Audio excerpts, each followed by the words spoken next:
I started doing this triathlons and endurance sports, ultra runs, just to test my soul, to see what I'm about, to see in a 150-mile race at mile 75 when I feel really bad.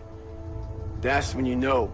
That's the only time you can find out what the human body is all about, what you're made of, to find out limits to myself, limits to the human soul.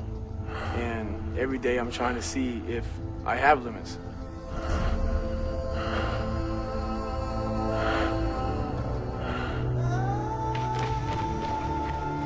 I run anywhere from 125, 150 in a week. So I'll try and put in about 450 miles a month. Usually every day I wake up at 3 o'clock in the morning and I run anywhere from 10 to 15 miles in the morning. And then I live about 25 miles from work. So I get my bicycle, commute into work, do a normal work day. At lunchtime around noon, I'll run again, anywhere from 5 to 8 miles, whatever it may be. Come back, work, and around 5:30, I'll ride back home, 25 miles on my bike. If I'm feeling good and I want to get more miles, I'll get off the bike and do like a short 3 or 4 or 5 mile run. That's my everyday life. So I don't just train like an hour or so.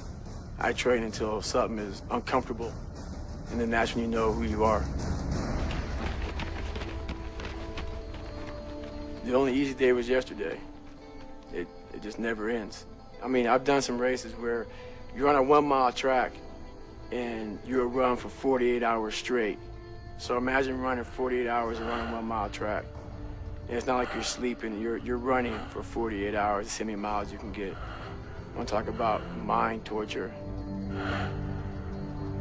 My life doesn't have a finish line.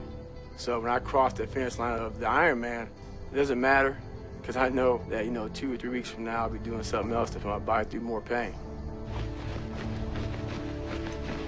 I believe, everything I try to do is kind of defined by excellence, but I don't think I ever reach excellence myself, because my standards of my life are really high. So I don't think I ever reach it, but I try to every day.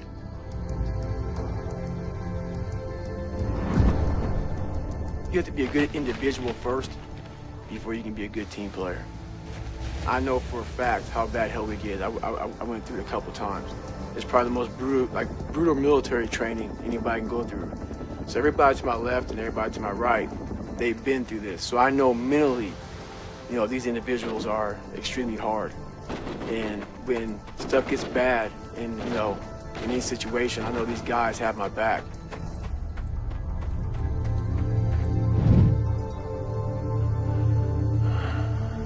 I've done a lot of things I thought were impossible. Nothing's impossible anymore. David Goggins, the United States Navy.